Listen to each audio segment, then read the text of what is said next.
ہلکی سی بات آ جائے تو یہ شیعہ، ہلکی سی بات آ جائے شیعہ۔ مجھے بتا جس نے لکھا تھا الہی بحق بنی فاطمہ کہ برقول ایما کنی خاتمہ، وہ شیعہ تھا یا سنی تھا؟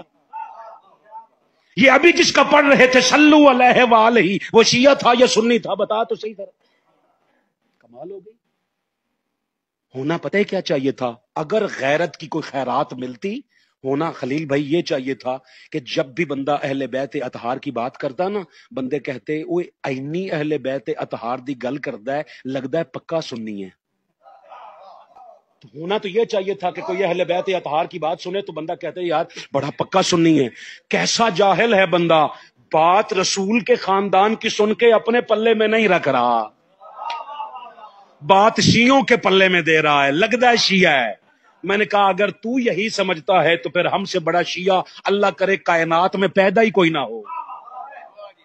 ہمیں تو وہ لقمہ بھی نصیب نہ ہو جس لقمے پہ مولا حسین کا نام نہ لیا جائے۔ کمال ہو گئی ہے یار۔ اچھا پھر کہا ایک اس میں فرشتہ تھا، میں نے سرکار نے پوچھا تیرا نام کیا؟ اس نے کہا جی میرا نام ہے فترس، بازو کٹے ہوئے ہیں، پر جلے ہوئے ہیں۔ پوچھا تیرا نام کیا ہے؟ کہتے جی فترس۔ کہا ہوا کیا ہے؟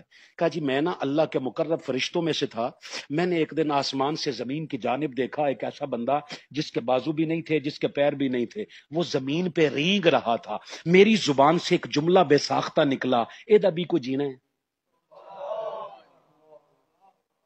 یہ جملہ یاد رکھنا، یہ اس کے غیظ و غضب کو آواز دیتا ہے۔ کہتے میں نے زبان سے لفظ نکلا کہ اس دبی کو جینا ہے، یہ ایک جملہ کہنا تھا کہ عطاب میں آ گیا، بازو کاٹ دیے گئے، پر جلا دیے گئے۔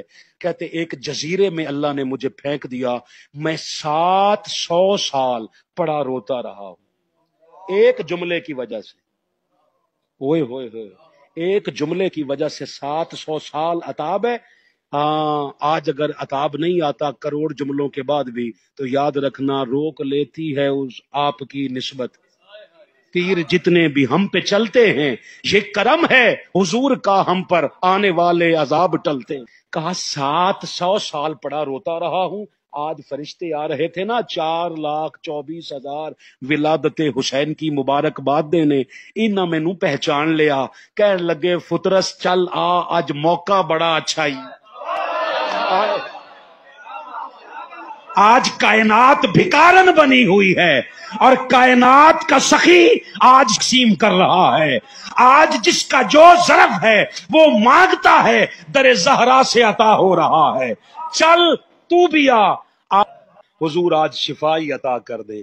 ابھی مصطفیٰ نے شفا کا فیصلہ کیا ہے، کیسے دینی ہے یہ نہیں فیصلہ ہوا۔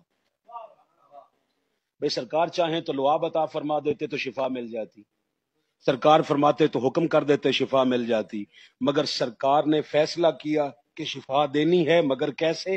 کیسے کا بھی جواب نہیں آیا۔ جبریل امین آ گئے، آ کے عرض کرتے ہیں حضور اللہ نے سلام بھیجا ہے اور اللہ فرماتا ہے جس چادر میں ابھی ابھی حسین لپٹا ہے، ابھی حسین لپٹا ہے، اور خدا کے نیک بندو سوچو جس چادر میں ہماری ماں ہمیں جنم دینا وہ خود استعمال نہیں کرتی، وہ دبا دیا جاتا ہے یا جلا دیا جاتا ہے۔ تجھ میں اور زہرا کے لال میں فرق یہ ہے جس میں ہم پیدا ہوں وہ نجس، کیونکہ پیدا کرنے والی بھی نجس، پیدا ہونے والا بھی نجس، مگر مصطفیٰ کے نواسے کا مقام دیکھ، جس چادر میں مولا کی ولادت ہو اللہ اس چادر سے فرشتوں کو شفا عطا کرتا ہے۔ چادر کو فرشتے کے بدن کے ساتھ آپ لگائیں، شفا میں عطا کرتا ہوں۔ میرا جملہ بھی مکمل نہیں ہوا۔ اللہ کا پیغمبر ہے نوح، سارا دن قوم پتھر مارتی۔ اب آپ سمجھ جاؤ، باقی کوئی سمجھے نہ سمجھے، منہاج القرآن کے لوگوں، شعور دینا اتنا آسان کام نہیں ہے۔ شعور دینے والے کو ہر دور میں پتھر پڑتے ہیں، پتھر کھانے پڑتے ہیں۔ اللہ کا پیغمبر سارے دن کے پتھر کھا کے مجھے دیکھ کیک لگا کے بیٹھتا ہے، خون رستا ہے، اللہ فرشتہ بھیجتا ہے، وہ نبی کے بدن کو پر لگاتا ہے تو شفا ملتی ہے۔ اللہ فرشتے کو بھیجتا تو سارے دن کا لہو لہان بدن فرشتے کے پر کے ساتھ اللہ نبی کو شفا دیتا. میں بھئی مقام نبوت کی بات ہی نہیں کر رہا، میں تو تقسیم خدا کی بات کر رہا ہوں. نبی کو شفا دے تو فرشتوں کے پر سے، فرشتوں کو شفا دے تو حسین کی چادر سے.